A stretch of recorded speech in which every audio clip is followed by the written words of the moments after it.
Hey, what's happening here, man? Wow, how lucky am I? Ward Wrestling. I got the flying squirrel on Ellis Coleman. As you can see above me, I put a little flying squirrel, and word is that he's got a squirrel that he feeds peanuts to or something out in his room in a cage at some point. But yeah, I got him here, man. If you don't know, he just made his second Olympic team.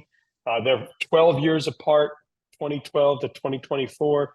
But I mean, he's a six-time U.S. Open championship medalist, five-time gold, one-time silver. He's medaled three times at Pan Americans. He's medaled at the Junior World Championships, and and obviously a two-time Olympic qualifier now. It's Ellis Coleman, and he's with the Army WCAT, who kind of really impressed me. I knew a lot about them, but I got to really see them at the Olympic trials, and what a great program. But yeah, and it's is it specialist? Sergeant. Yeah. Sergeant now. All these articles say specialist. So this is Sergeant Ellis Coleman. He protects our borders. So what's up, man? It was very awesome to meet you coming out of the elevator there. I got to meet you, and it was really cool, and obviously a great man. But man, just made your second Olympic team, man. And against one of your really, really good friends, right? From what I understand, talking Yeah. to you, you and Sancho Yeah. have been tight for years, right? So Yep. uh, it was really cool to see you guys go at it. But man, that moment when you won and you hit the gritty, isn't that what they call it, the gritty, right? Yep. The gritty. Yeah. You hit the gritty. I got pictures of you like this. I'll have to send them to you. Uh, man, what was it like? I'm sure it was bittersweet getting it over your buddy. Yeah. It was a long time coming. So a lot of emotions going through my mind that day. Because I just got back to the mat. That was my first tournament in 3 years. My last tournament before that tournament was Olympic trials, and I lost in the finals to Sancho. And so it was like, I'm gonna take everything match by match, one match at a time, and ended up making it to the finals. And then once I got there and I was facing Sancho again, it was like I got to do it different this time. I got to buckle down. I got to make it all business. And because it's hard battling against your teammate, your brother, especially when you're competing for something that big, and you don't want to harm your brother in battle. So I just had to channel my mind and take my mind somewhere else and think about the pain that I felt, for the past few years and everything that I've dealt with, and how it felt to lose at the Olympic trials and not make that team. And that's pretty much what was on my mind the whole time. And like, I got to do this, I got to do this. It's all business, and take everything else out of it, and just think about strictly about wrestling and go to work. Yeah, and I got to imagine, obviously, you guys. I think they announced there that you guys have wrestled each other like 18 times or something, or Yeah, some crazy number. So it's got to be it's got to be hard to face each other so many times. Not hard because you're friends, just hard because how well you know each other's wrestling. I mean, at that point, it's just a matter of who's gonna make the mistake, right? right. So it's kind of crazy because the few times before that, I beat him to make a bunch of teams, a bunch of world teams, and then he joined WCAP right before COVID. And so that Olympic trials that he beat me in, we were training partners the whole entire year. Like where we did, he was my partner. I would wrestle with him every single day. He would wrestle with me every single day, Oh and we will wow. battle and go at it. And then he ended up beating me in the finals of trials. And then now I think it helped a bunch that I was suspended and I was off the mat for a long time. So when I got back to the mat, we didn't touch each other or train with each other as much. So it was like a new face for him. And for me, it was just all what he knew previously from the past and what I know. And I was like, it's pretty much, we pretty much new competitors. It's almost like he wasn't on my team anymore, and it kind of played in my favor. Well, it's awesome. Yeah, and he's a wonderful human, and obviously being a 305 guy from Miami, God bless him. He got to make Yes, his my boy. Olympic run. But man, I was reading, obviously, being a young man out of Chicago, obviously facing definitely some challenges there with your dad being in and out and your mom taking the bull by the horns, for a lack of better terms. Man, what and I know obviously with the situation, she wasn't really able to be at a lot of the matches, right? But Right, yeah, she couldn't. Well, so there's until high school. I guess when I was young too, we had Coach Eric Wetzel. He pretty much took us under his wing and helped us stay into wrestling. You know, when my stepdad went to prison, and he took care of us. He pretty much took us to every competition, and he helped like fund tournaments for us that my mom couldn't afford, and he pretty much set us off. You know, he was our foundation for a long time. And once we moved and we left Chicago, we left the city, we moved to Oak Park, and so we couldn't. My mom couldn't travel out there all the time, and my brother was going into high school, and I was in eighth grade. So I started training at Oak Park River Forest High School with the youth team while my brother was training with the high school team, so I could transition to the high school team next. And right away, Coach Mike Powell, he's like another father to me. He pretty much took us under his wing and did the same thing that Coach Wetzel did, but to a bigger extent because we were young men. You know, when I was with Coach Wetzel, I thank God, you know, he's a blessing for everything that he's done for me. He's done a lot for me. Coach Powell did the same thing, but we were young men and we were growing into becoming men and figuring out who we wanted to be, you know, in the world afterwards. And Coach Powell taught us all of that, you know, not just me and my brother, but every single young man that was on that team. And we spent a lot of time with him, a lot of time with the guys, and there was a lot learned, you know, outside of wrestling, but just about life and a journey. And it was beautiful, and it definitely shaped me and turned me into the man that I am today. yeah, I was reading something that said, and you could probably expand on this, that, man, I mean, wrestling changed your life, obviously. Finding wrestling is what took you out of the neighborhood, which got you to college, which eventually got you to WCAP. I mean, um, I always ask people because obviously it's changed my family's life for different reasons, but every wrestling seems to find people that need it Yeah, and definitely. change them for it. Whether you're a wealthy family that just has a kid that needs to find something to give him confidence and get him off hanging out with the wrong people and helping him get educated, or you're coming from a poor home and you need something to build up the confidence and give you that way. It helps people from all spectrums find their way. Uh, Talk about how it changed your life going from, obviously, I see here where you went from Section 8 to where now you're in college, you're on the WCAP team, and you're Sergeant Ellis Coleman. I mean, that's got to be a huge thing for you. Oh, most definitely. It's really, really big. I don't think I can get away from wrestling ever again in my life. I owe so much to the sport alone, and just for everything that is done for me and all the doors that's open for me and just the journey that I've been through.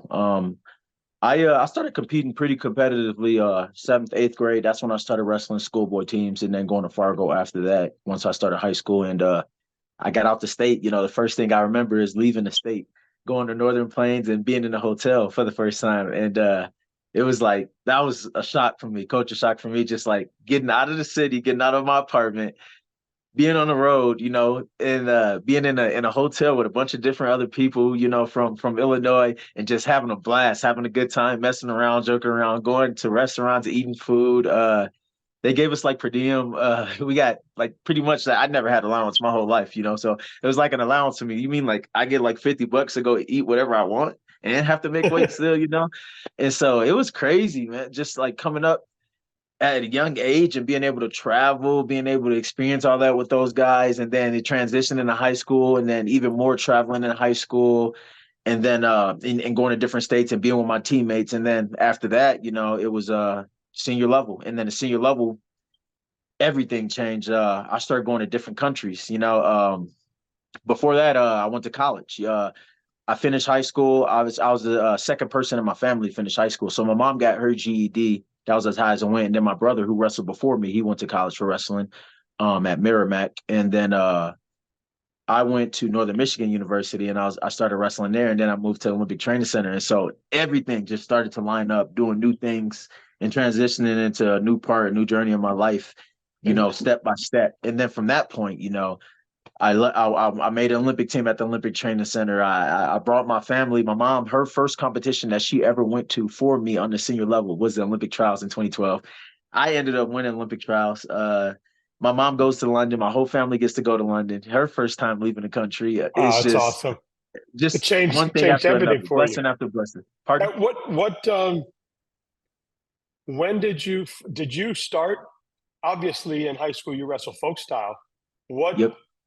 what how did you fall in love with Greco? Because I know you're obviously going to the Olympics for Greco, so you're pretty damn good at this. But when, when did you say, you know what, that's going to be my style? That's the wrestling I want to focus on. Um, Greco was more fun in Illinois. I'll tell you what, Illinois does a really the Midwest in general, because a lot of guys, if you look at our whole Olympic team, it's all Midwest guys.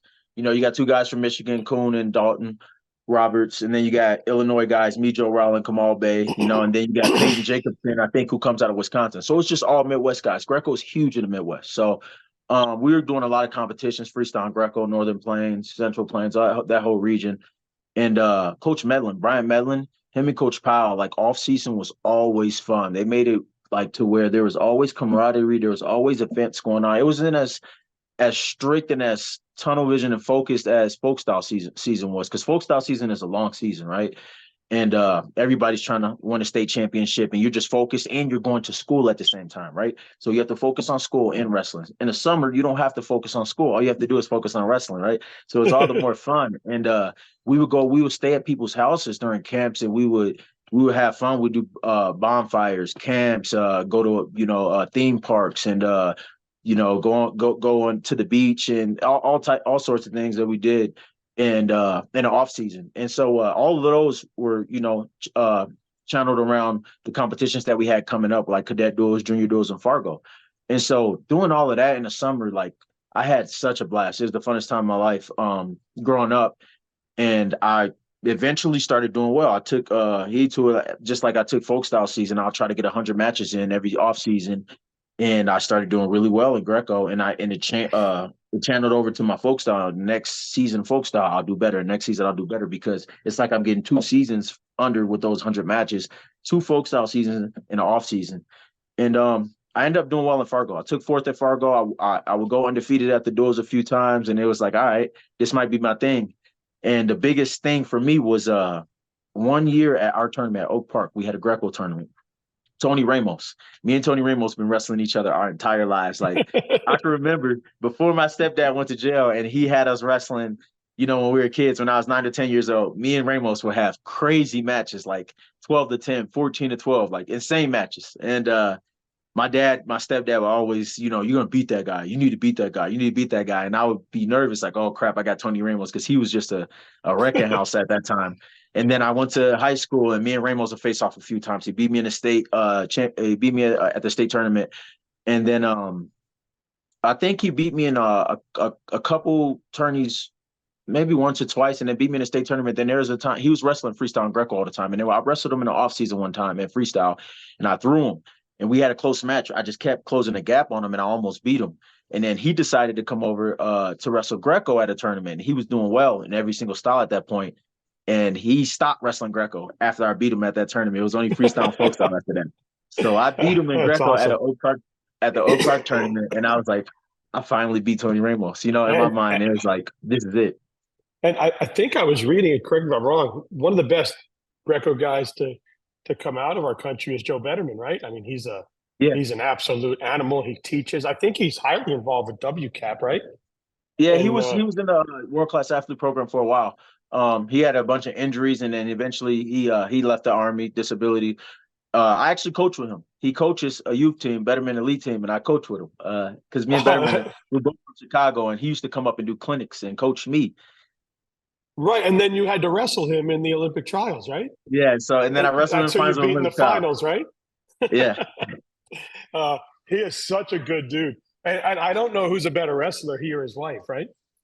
Yeah, they're both really good. I'll let them settle that argument. I don't want to get in the middle of that. Yeah, I see him. Do you come with him to Fargo to coach? So typically, I just started coaching about a year and a half ago, 2 years, because my daughter. I put Nice. my daughter into wrestling, and so Awesome. fell in love with, coaching and being around all the kids. I haven't been back there in quite a while now. It's been a few weeks since I've been back because I've been dialing in on Olympic trials, and then I Yeah, have to go to Istanbul, Turkey this Saturday.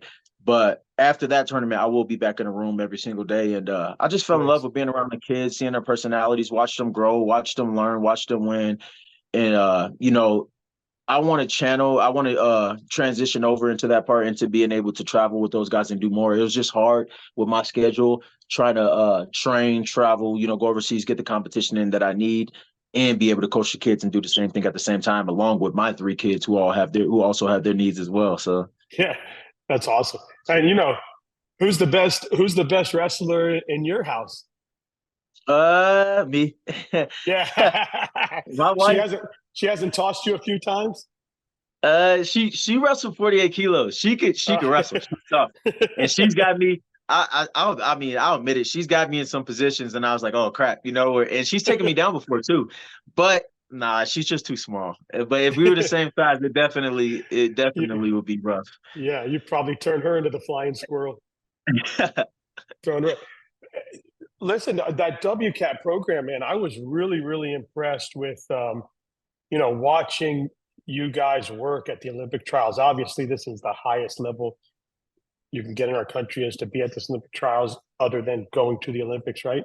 And to Yep. see all you guys there, but to see the camaraderie, to see all the officers and the sergeants and the guys that are in charge of you, the coaches, and just it was incredible how they all sat together when you guys were wrestling and you came down and gave them hugs.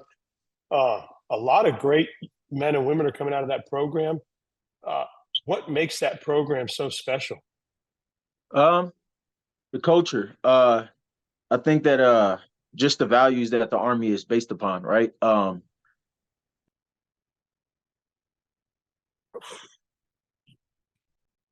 you hear me? I can hear you now. Yep. Sorry. Yeah, so the acronym is leadership, loyalty, duty, respect, selfless service, honor, integrity, and personal courage. So Army values pretty much, they teach us that, and they instill that into us when we're in basic training, and doing more for others, right? We're here to serve. That's the whole purpose of being in the military. You serve our country, right? And each and every person on that team, we know what our job is as a soldier, and we know what our job is as athletes. But we spend a lot of time together, so it's a big camaraderie, considering that we have the same purpose and same goal, whether we're wrestling or not wrestling, right? Because we're still in the military, we're still soldiers first, right? So we have to respect the fact that we're soldiers and live our life as soldiers, as well as being able to compete. It's like being a superhero. You know what I mean? Like, you put on that costume, you put on that uniform, it's all business, we're always in uniform because we're always soldiers. So, and we carry that, it's like having a chip on your shoulder. We carry that with us, and we know, that the type of people that we have to be, and being able to be there for people, and that means being there for each other. And our leadership, same thing. They were former service, and they carry the same values. And it's one of those things that you carry with you for the rest of your life, because you respect, and you have like a type of honor about being able to serve your country and being a soldier.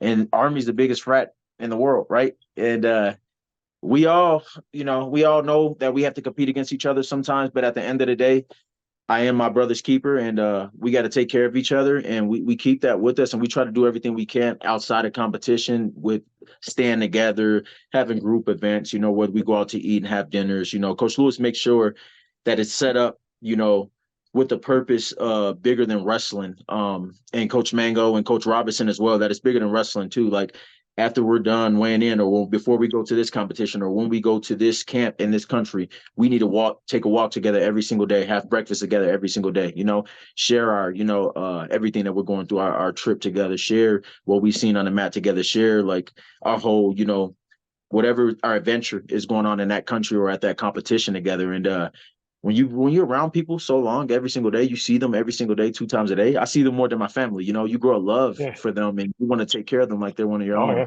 And I don't know the exact number, but there was WCAT men and women all over that Olympic trials. And Yeah, then it's about almost. It was almost. I want to say about 50. Oh, competing is almost about 15 people competing. We have about 20 something soldiers in the program, and then the coaches, that's not including the coaches. But then the coaches, they were ex-wrestlers too, and they all wrestled and competed for the world-class athlete program, so they know everything we go through from the military aspect to the wrestling aspect, and they make sure that they take care of us on each of that part. I don't think that if we didn't have the coaches that we have that been through it before and so successful in their jobs, as soldiers and as athletes, it'd be much more difficult.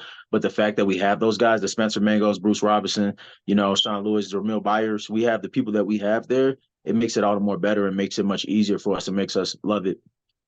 That's awesome. So tell us, how'd you get the flying squirrel? I was reading or you tried the move, you made Sports Center top 10. Yeah, so that was the coolest moment of my life. Being a wrestler, you know how wrestling is. You would never, ever, ever, growing up watching Sports Center, think that you would be on Sports Center being a wrestler. Growing up, I'm like, wrestling's a boring sport. I just enjoy it. I love it for what it is. But people don't care about wrestling. Now social media comes out. You're doing podcasts, people are doing, Instagram, whatever, all these things. So wrestling's growing. It's really huge. It's really popular. But to be one of the first guys to ever be the top player on Sports Center, that was it was insane. I had so many people calling me, so many people messaging me. It was that the 2 years from that point on was one of the craziest times of my life. Like as far as like popularity, and everybody, reaching out and knowing who I was and who I am, and everybody wanted to learn the flying squirrel, know all about me. It was crazy. So I was just hitting a move in a tournament. I was losing. Me and my brother used to mess around in high school. We'll make moves up and see, what move would be cool for a match or if we could use it. And I was losing to Betterman. He was the very first person I actually hit it on at Sunkist Kids. And I hit it on him at work. I didn't get points because the refs never seen that move before. So they didn't give me points. And so it was like, they're like, what the hell is that? My coach, Dennis Hall, he started yelling. He's like, ref, what the hell? What? And he's just freaking out. And I'm just like, I just walk off. I was like, all right, whatever, And once from that point, when I saw that it worked, I was like, okay, I'm gonna keep this in my bag. I might have to use it again, And then comes the time at Nationals, I hit it on Farouk Sahim from the Army. Hit it successfully. He falls to his back, no points. Whatever. We're getting closer and closer. The move's been seen more times. I'm at Junior Worlds. I'm losing to the Iranian. And it's like we go out of bounds. There's three seconds left. I'm like, what can I do in 3 seconds? Flying squirrel. We go back to the middle. Ref blows the whistle. I front flip straight over him. I catch his body in a reverse and I throw him. And they gave me points. And that one was better because I landed directly. Somehow I landed on my feet. I was able to twist my body in the air and land on my feet. Normally I want to roll and bring them over, but I was able to that one was more of a front flip to like a cartwheel to where I could land on my feet and throw them. And so it was clear I got the points. And so I was like, yes, I got these points. And I needed those points because the next period, from me scoring points in that period, I was able to get on top and get my coverage the next period and win and go to the semifinals of the Junior Worlds. And then I hit it, and I'm like, I'm just happy I won my bronze medal at Junior Worlds at that point. I'm about to go out and celebrate with the guys. I'm having a good time. I get back to the States. My phone is blowing up. I see Yahoo. I'm on a front cover of Yahoo page, and they're showing wrestling same flying squirrel move. And I'm like, holy crap. And then everybody, dude, is this you? I'm like, yeah, that's me. I'm like, what the hell? And a whole bunch of people messaging me. Next thing you know, Sports Center, top play. Ellis, Coleman, flying squirrel. Sports Center's calling me. I do an interview with Sports Center. I'm telling people to vote for me on Sports Center for the top play. I'm the top play for like 3 months. I get a vote eventually to go to the ESPYs. And I didn't go. I ended up losing to Jerome Robinson, I think. He's a wide receiver for the Bengals. He had a front flip over a guy for a touchdown. But if I would have won online from the votes, I would have went to the ESPYs and received an award from it because I was the top play for so long. So he ended up beating me out and winning the top play, for a little bit longer than I did. But that was crazy. So I took that persona with me, right? I was known as the Flying Squirrel after that. I loved it. Next thing you know, I make the Olympic team. The Flying Squirrel makes the Olympic team the very next year. I'm taking that with me. I'm doing all types of interviews. USA Today, me, Al Roker, Matt Lauer. Is crazy time. And then I'm like, yo, this is me. I'm the Flying Squirrel. So I change all my social media, my Twitter handle, my Instagram to the Flying Squirrel. And that's just who I became. And so I was on such a high. I was like, somehow, I don't know how, but crazily, the Citadel Mall here in Colorado starts selling sugar gliders one day. And I'm like, you got to be kidding me. And I'm like, this is exactly what I need. I'm buying one. So you're not supposed to have animals or pets in the OTC. I was living in a dorms. But I was like, hell no, man. I'm grabbing the sugar glider. There's no way they're gonna know. I could put him in my pocket. He's a pocket animal. He likes to be in your pocket because they're marsupials. He likes to be in a pouch. And so I keep him. I call him Rocky. I keep Rocky in my in my pocket, and I have a little pouch that I buy for him. I take him everywhere to the movies, everywhere I go. And when I'm in my room, I let him out, let him glide around. He flies around the room. He'll fly in my hand. He likes to eat fruit too. That's what they call sugar gliders because they like sugar. They like the taste. And I'll carve pieces of apple and let him eat apples. And I had Rocky for a while, and then Rocky I was gone. I was going overseas for a competition, and I had somebody babysitting him, and then he had a heart attack. I don't know if they had another animal or another pet, but when I brought him back, he was like he wasn't the same. He was really timid and really like jittery. And then the next morning he passed away. He died. And I was like, Damn. I was sad. I was upset, but Yeah. I buried him right at the OTC. I took him out in the back by the wood chips, and I still remember it. If I go there, I buried Did him you right put there. you didn't put a little sign, here lies the flying squirrel? No, no, No, I didn't want to get in trouble, so yeah, I yeah, just yeah. buried him right there at the OTC.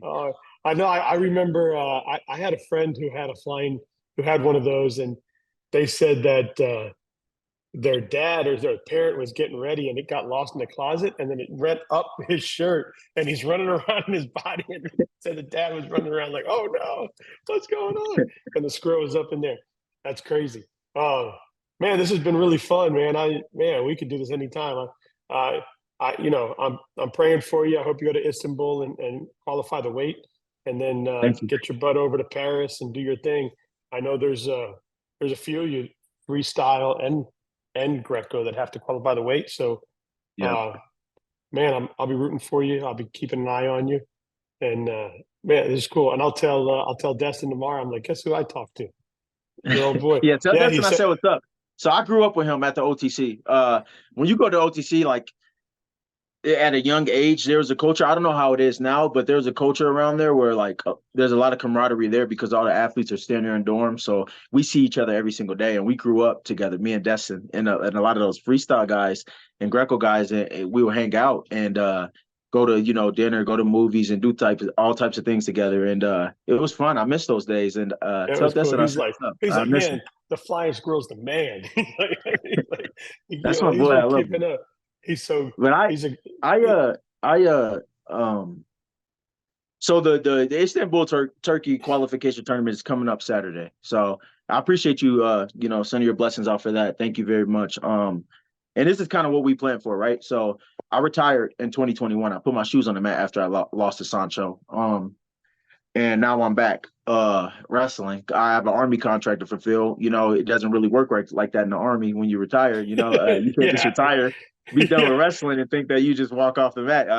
right, Army needs you. Let's go somewhere in the army. And that's like, yeah. okay. I was at headquarters for a while, and then I had the USADA suspension, and we were fighting that. And then 2 years later, I went back to WCAP and started wrestling, started training. And from my perspective, it was like I didn't want to come back to wrestling and just go straight to the Olympic team. I told coach, and I was talking to my buddy Dalton Roberts because we formed a pact, me and him and Britton Holmes, and we told each other, let's buckle down, before this Olympic trials, and I was like, even before that, I was like, I'm not gonna be with you guys. I can't, train with you guys, but in my mind, I'm gonna figure out what I need to do on my own part, but I'm not gonna drink. I'm gonna quit drinking. Dalton Roberts took on the same thing. He quit, and I said, when I'm back, let's make sure we stay tunnel vision, we stay focused. Britton got hurt, he ended up tearing his ACL. So when I got back, end of February, beginning of March, pretty much, me and Dalton were together training, and I was like, it was just me and Dalton. We were like, it's time to channel in and get ready for this competition. And we pretty much did that. We knew what we set, the stage was set for us and how we wanted to prepare, for Olympic trials. And we told ourselves that the weights weren't the rate that the weight's going to have to be qualified. If they don't get qualified, either way, me and you are going to be the top guys, to make this team. We end up making the team together, manifested all of that, and now we're here. Weights didn't get qualified, and it's me and that same guy that I made my plans with. And I was like, I told myself a long time ago, if I make this team, I want to make it the hard way. And it's crazy that it happened that way because I don't want to go to the Olympics. I've been to the Olympics before. When I was 20 years old, I got stage fright. You know, it was a tough competition. The lights were big. And I told myself, I don't want to go there just for the experience. I've been there before. And at this point in my career, I'm 32 years old. You know, there's no point. I've been on world teams. I've traveled a lot. I've done everything that, you know, that every blessing that you can receive with wrestling. Only thing that's missing for me is my medals, you know? And so I don't want to go to the Olympics just to go to the Olympics. I want to go there and I want to win. And I was like, the best way to know if I can win the Olympics is that last chance qualifier tournament. That's a really hard tournament. That's the hardest way to make it to the Olympics outside of the World Championships before. And if I win that tournament, I'm going into the Olympics with a chip on my shoulder. I know that I can win this tournament. You know, if I can qualify my weight wrestling all these guys, all these medalists and world champs, then I deserve to be at that Olympic Games and I deserve to win my Olympic gold medal. And that's the way God has planned for it to happen so far. So let's see how it goes. And listen, Dalton beat a guy that is legit. Yes. Yes. I mean, that guy's a two-time Olympian, isn't he? Yep.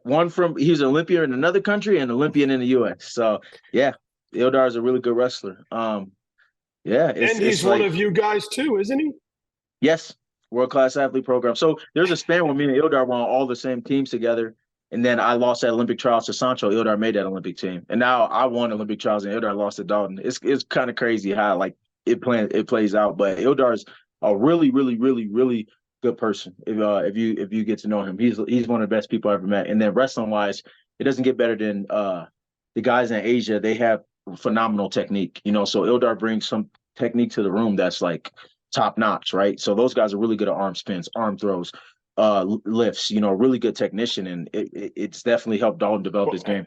Yeah, well, you could see Dalton not looking to hit it; he was looking to defend it, because you would see him try to hit it a lot on Dalton, especially when the time was coming down. He was trying to throw everything he had at him. Oh yeah, and Dalton was just able to defend it well. You know, again, they probably worked with each other a lot. So it's kind of crazy because I was talking to Dalton about that because me and Sancho wrestle each other a lot, and I was like, man, you know, we walk around the room. And there's a lot of guys in our room at 67 to 60. That's the biggest weight classes, right, in the world. And so we have a lot of guys at that weight. It's really competitive. And Ilton and Dalton, they see each other every day, but they don't wrestle with each other. They both had a plan, you know, before trials. I'm like, every single day, me and Sancho still touch each other a few times, but every single day, you guys are in the same room and you guys are not wrestling each other at all. I was making fun of them, talking trash to them. And I was like, okay, they both got plans, you know, just bothering them. Now that you're prepping for Istanbul and then, you know, God willing, prepping for Paris, will you bring Sancho back in to help you get prepared? Yeah, Sancho's my training partner. Okay. They asked us while we were at Olympic trials. They asked us if you make the team, you know, in the finals. So if you make the team, who you bringing as your training partner? It's funny that you asked that. This is crazy. And Coach Mango calls, and I was like, I'll probably bring Sancho or X. And then Coach Mango's like, well, it's funny that you say that because Sancho said the same thing. He was going to bring you. I was like, oh yeah, well, yeah, I'm bringing Sancho. That's how you know we're close, you know. And it was like, I don't think that he knows, and I know there's not a person that can give me that feel that he gives me. There's not a single person that can, you know, provide that. You know, he has a really good lift, and he's solid on his feet. And you watch that internationally, you know, you see how he can fight with these guys and beat these guys, you know. So it doesn't get better than that, than me and him being able to train with each other, especially before a big competition. And I think some of the guys he saw last cycle, you'll see, right? So he'll be able to kind of. I will. Yes, I will see a lot of because you know the top guys, they're always in the mix. So yes, I will see a lot of those guys. Man, well, this has been tremendous. I really appreciate having you on. Hopefully the next time we talk, you got that medal around your neck. That's the plan. I hope so too, God willing. I appreciate you having me. Before you ask that one question too, now that you asked, my wife is right here. I'm the better wrestler. So yeah. He said he's the better wrestler. I am better wrestler than him. So we still wrestle at home. So not to like. Sometimes there's subtle disputes if we have an argument because me and her, we can't seem to find a common ground. We can't compromise for when we're coaching my daughter, you know, because she knows freestyle. She's a freestyle wrestler. But we wrestle freestyle and folk style growing up in the U.S. And so we're coaching our daughter and we're both arguing. We're both yelling different things. And I'm like, just quiet, shut up, just sit in the corner. She's like, no, I'm coaching her. You sit down. And my daughter's just sitting there confused because we both want her to win. You know, we're wrestling parents. And I'm just like, all right, you know what? All right, I'm gonna be the calm person. I'll let her coach her. She's a female wrestler. She used to wrestle freestyle, and I'll throw my 2 cents out there. You know, whenever. Yeah, I think I think it was Cuba. There's a young man that wrestles. He's a youth kid that wrestles for the Gladiator Club down in South Dade for the Gladiators, and his mom was like a Cuban national champion or something. And you always see her in the corner coaching him. Oh, Venezuela. Venezuela. My wife said Oh, Venezuela. okay. Venezuela. Yeah. Sorry. I knew she was one of those. South American. Yeah, because I always see her in the corner coaching and doing stuff. I follow her. She posted. Yeah, so. Hey, so did you and Gabby Douglas have to have a wrestle off to keep the nickname? That's crazy too, because when I went there, I found out there that her nickname was the Flying Squirrel too, and I was like, we both can't be the Flying Squirrel, can we? You know, I guess it works because I'm a guy and she's a girl, but I was like, all right, man, like who are they gonna give it to? You know, but we never. I saw her when I was at the Olympics, but we never did that conversation. Never came up, or we never got into it over that. But she can fly now. She can actually fly. Gabby Douglas. She definitely can. That's awesome. Oh, cool, man. Well, I appreciate you. Gymnastics. And thanks so much for coming on. Thank you. I appreciate you. Thank you so much.